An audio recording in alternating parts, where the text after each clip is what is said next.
Hello my dear students, idea classes north way of learning में आप सबका स्वागत है। जैसा कि आप लोगों को पहले से ही पता है कि हम लोग क्लास 10 के चैप्टर नंबर 7 कोऑर्डिनेट ज्योमेट्री पढ़ रहे हैं और आपको ये भी पता है स्टूडेंट्स कि अब हम लोग इस चैप्टर के एक्सरसाइज के क्वेश्चन को सॉल्व कर रहे हैं।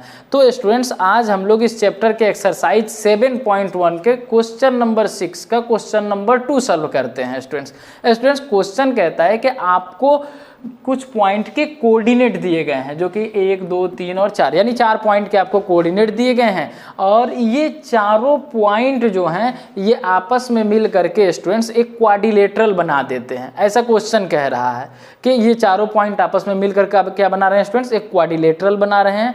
हमें बताना है स्टूडेंट्स कि वो जो क्वाड्रिलेटरल बन रहा है वो क्वाड्रिलेटरल कौन सा है, यानी वो क्वाड्रिलेटरल आपके लिए पैरेललोग्राम है या क्वाड्रिलेटरल आपके लिए स्क्वायर है या वो क्वाड्रिलेटरल आपके लिए कोई रेक्टेंगल है। बात समझे, हमें ये बता देना है, यानी हमें ये बताना है कि जो चतुर्भुज बन रहा है इन चारों कोऑर्डिनेट से यानी इन चारों पॉइंट्स से, वो चतुर्भुज हमारे लिए आयत है, सम चतुर्भुज है, समांतर चतुर्भुज है, समलंब चतुर्भुज है। हमें बस उस चतुर्भुज का क्या करना है स्टूडेंट्स, नाम बताना है। तो नाम बताने के लिए स्टूडेंट्स आपको उस चतुर्भुज का यानी क्वाड्रिलेटरल का प्रॉपर्टी आपको पता होना चाहिए स्टूडेंट्स। उसके बाद हम आसानी से उसके नाम को क्या कर सकते हैं, बता सकते हैं। तो चलिए स्टूडेंट्स हम लोग इस क्वेश्चन को क्या कर लेते हैं, सॉल्व कर लेते हैं। तो सॉल्यूशन कर हम लोग देखते हैं स्टूडेंट्स इसका। स्टूडेंट्स हम मान लेते हैं कि ये चारों जो पॉइंट के कोऑर्डिनेट आपको दिए गए हैं ये चारों पॉइंट आपस में मिल करके स्टूडेंट्स इस क्वाड्रिलेटरल को बनाते हैं। मान लेते हैं हम, जिसका हम लोग नाम रख देते हैं ए, बी, सी और डी। और स्टूडेंट्स साथ में हम ये भी मान लेते हैं स्टूडेंट्स कि इस ए पॉइंट का कोऑर्डिनेट ये है यानी -3,5 है, बी पॉइंट का कोऑर्डिनेट हमारे लिए 3,1 है, सी पॉइंट का कोऑर्डिनेट हमारे लिए 0,3 है और डी पॉइंट का कोऑर्डिनेट हमारे लिए -1 और -4 है। बात समझ में आया। अब स्टूडेंट्स आपको बताना है कि ये जो क्वाड्रिलेटरल दिख रहा है ये कौन सा क्वाड्रिलेटरल है, यानी स्क्वायर है, पैरेललोग्राम है, एक्सेट्रा, यही सब बताना है हमें। तो उसके लिए स्टूडेंट्स आपको हमने पीछे बहुत सारे सवाल सॉल्व किए हैं जिसमें हमने आपको बताया है कि ये कोई भी चतुर्भुज हो, अगर हमें बताना है कि ये हमारा चतुर्भुज कोई भी चतुर्भुज है यानी समांतर, सम, आयत कोई भी है, उसके लिए स्टूडेंट्स हमें सबसे पहले इस चतुर्भुज के चारों भुजाओं की लंबाई और इनके विकर्ण को ज्ञात करना होगा। ये तो आपको पता है। तो हम लोग डायरेक्टली इसके पहले चारों भुजाओं की लंबाई को क्या कर लेते हैं, फाइंड कर लेते हैं स्टूडेंट्स। तो पहली भुजा हम क्या मान लिए, ए बी। तो ए बी, तो चूंकि ए बी को फाइंड करते हैं तो ए बी तो स्टूडेंट्स ए पॉइंट और बी पॉइंट के बीच का डिस्टेंस है। तो हम लोग किसका अप्लाई करेंगे, डिस्टेंस फार्मूला का, यानी x2 - x1 का whole square plus y2 - y1 का होल स्क्वायर। और आपको ये भी पता है स्टूडेंट्स कि हम लोग जिस दो पॉइंट के बीच के डिस्टेंस को फाइंड कर रहे हैं उन दोनों पॉइंट्स में से किसी एक पॉइंट का कोऑर्डिनेट को x1 y1 और किसी दूसरे पॉइंट का कोऑर्डिनेट को x2 y2 मानते हैं। तो हम लोग इसको मान लेते हैं स्टूडेंट्स x1 y1 और इसको मान लेते हैं स्टूडेंट x2 और y2। तो y2 का वैल्यू कितना है, x2 का वैल्यू कितना है स्टूडेंट्स हमारे पास, तो 3 है और x1 का वैल्यू तो -3 है, तो यहाँ पर हो जाएगा स्टूडेंट्स +3 और इनका हो जाएगा होल स्क्वायर। y2 का वैल्यू स्टूडेंट्स हमारे पास 1 है, तो हम कर लेते हैं यहाँ पर 1 और y1 का वैल्यू हमारे पास कितना है स्टूडेंट्स 5 है, तो 1 + 5 कर 1 - 5 कर देते हैं। इनका क्या कर देते हैं स्टूडेंट्स, हम लोग होल स्क्वायर कर देते हैं। अब इनको स्टूडेंट्स हम लोग कैलकुलेट करते हैं, 3 + 3 तो 6, ये मिल जाएगा हमें 36। 1 - 5 यानी -4 और -4 को जब हम लोग कैलकुलेट करेंगे तो वो हमें मिल जाएगा 16, यानी हमें मिल गया टोटल वैल्यू √52 यूनिट। तो हमने स्टूडेंट्स ए बी को तो फाइंड कर लिया। इसी तरह से हम स्टूडेंट बी सी को फाइंड करते हैं। तो बी सी भी तो स्टूडेंट बी पॉइंट और सी पॉइंट के बीच का डिस्टेंस है, तो हम लोग इससे भी किससे फाइंड करेंगे, डिस्टेंस फार्मूला से फाइंड करेंगे। और जैसे आपको पता है कि इसको फाइंड करने के लिए हम लोग किसी एक पॉइंट के कोऑर्डिनेट को x1 y1 और किसी दूसरे पॉइंट के कोऑर्डिनेट को x2 y2, b को तो हम लोग x2 y2 माने हैं, तो हम लोग स्टूडेंट्स इसको क्या कर देते हैं x1 और y1 कर देते हैं। x2 का वैल्यू हमारे पास कितना है स्टूडेंट, तो 3 है। x1 का वैल्यू हमारे पास कितना है 0, तो 3 - 0 का होल स्क्वायर। y2 का वैल्यू हमारे पास 1 है और y1 का वैल्यू हमारे पास 3 है, तो 1 - 3 का क्या करेंगे हम लोग होल स्क्वायर कर देंगे।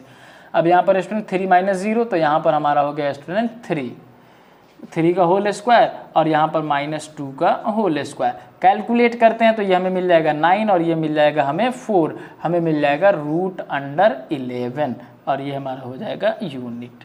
सेम एज स्टूडेंट्स, अब हम लोग किसके बीच का डिस्टेंस फाइंड करते हैं, सी डी का, तो वो भी तो सी पॉइंट और डी पॉइंट के बीच का डिस्टेंस है, तो हम लोग इसके लिए किसका यूज़ करेंगे स्टूडेंट्स, तो डिस्टेंस फार्मूला का। और डिस्टेंस फार्मूला तो आपको पता ही है स्टूडेंट्स। अब हम लोग ये भी जानते हैं कि हम जिसमें ये अप्लाई करेंगे उन दोनों में से किसी एक कोऑर्डिनेट को x1 y1 और किसी दूसरे कोऑर्डिनेट को x2 y2, तो इस कोऑर्डिनेट को हम लोग x1 y1 बोले हैं, तो इसको बोल देते हैं स्टूडेंट x2 और y2। x2 का वैल्यू हमारे पास -1, x1 का वैल्यू 0, तो हम लोग सॉल्व करते हैं तो -1 और -0 इनका कर देते हैं होल स्क्वायर।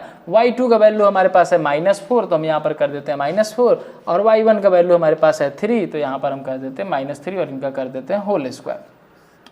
यहाँ पर तो हो गया स्टूडेंट्स हमारा -1 प्लस यहाँ पर हो गया हमारा -7, इनका हो गया होल स्क्वायर।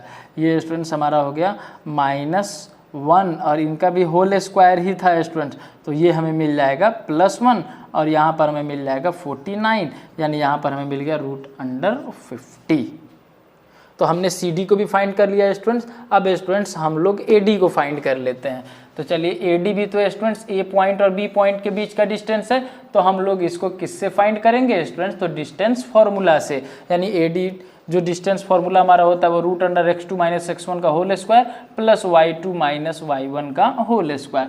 अब आपको पता है ये जिन दो पॉइंट के बीच का डिस्टेंस है उसमें से एक के कोऑर्डिनेट को x1 y1 और दूसरे के कोऑर्डिनेट को x2 y2, तो हम लोग ऑलरेडी यहाँ पर x1 y1 और x2 y2 है, तो हम लोग इसको ऐसे ही रहने देते हैं, बस वैल्यू को पुट करते हैं। x2 का वैल्यू -1, x1 का वैल्यू -3, तो यहाँ पर हो जाएगा हमारा -1 और माइनस में है तो ये हो जाएगा हमारा +3, इसका हो गया होल स्क्वायर। y2 का वैल्यू, तो y2 का वैल्यू हमारे पास है -4 और y1 का वैल्यू हमारे पास 5 है, तो यहाँ पर हमें मिल गया -4 और -5 का होल स्क्वायर। हम इसको कैलकुलेट कर लेते हैं, तो यहाँ पर हमें मिल गया -1 और +3, तो यहाँ पर 2 का स्क्वायर प्लस यहाँ पर हमें मिल जाएगा -9 का होल स्क्वायर। तो इसको जब हम कैलकुलेट करते हैं तो 4 मिलता है, इसको कैलकुलेट करते हैं तो 81 मिलता है, यानी √85 यूनिट। अब स्टूडेंट्स हम लोग देखते हैं स्टूडेंट्स कि हमने इसके चारों भुजाओं के, यानी इसके जो साइड हैं सभी साइड के हमने लेंथ को क्या कर लिया, फाइंड कर लिया। ए बी साइड का लेंथ कितना, √52, बी सी साइड का लेंथ कितना, √11, सी डी साइड का लेंथ कितना, तो √50, ए डी साइड का लेंथ कितना, तो √85। अब स्टूडेंट्स इसमें हम देखते हैं स्टूडेंट्स कि ये चारों जो भुजाएं दी गई हैं, इन चारों भुजाओं की लंबाइयाँ क्या हैं, अलग अलग हैं, जबकि ऐसा तो हो नहीं सकता है स्टूडेंट्स। अगर हमें इस चतुर्भुज को समचतुर्भुज भी बोलना हो तो इसके चारों भुजाएं बराबर चाहिए। अगर हमें आयत या समांतर चतुर्भुज बोलना हो तो आमने सामने की भुजाएं बराबर होनी चाहिए। अगर हमें इसे वर्ग बोलना है तो इसके विकर्ण के साथ साथ इसकी चारों भुजाएं आपस में क्या होनी चाहिए, बराबर होनी चाहिए। और यहाँ पर तो चारों भुजाओं की वैल्यू क्या आ रही है स्टूडेंट्स, अलग अलग आ रही हैं। कहने का मतलब क्या है कि ये जो हमें फिगर दिया गया है ना स्टूडेंट्स, ये एक्चुअल में क्वाड्रिलेटरल है ही नहीं। बात समझ में आया? तो आप बोल सकते हैं कि इसलिए गिवन फिगर, यानी आपको ये जो फिगर दिया गया है जिसके ये कोऑर्डिनेट हैं, ये कोऑर्डिनेट एक्चुअल में किसी भी क्वाड्रिलेटरल को बनाते ही नहीं है। यानी given figure is no quadrilateral.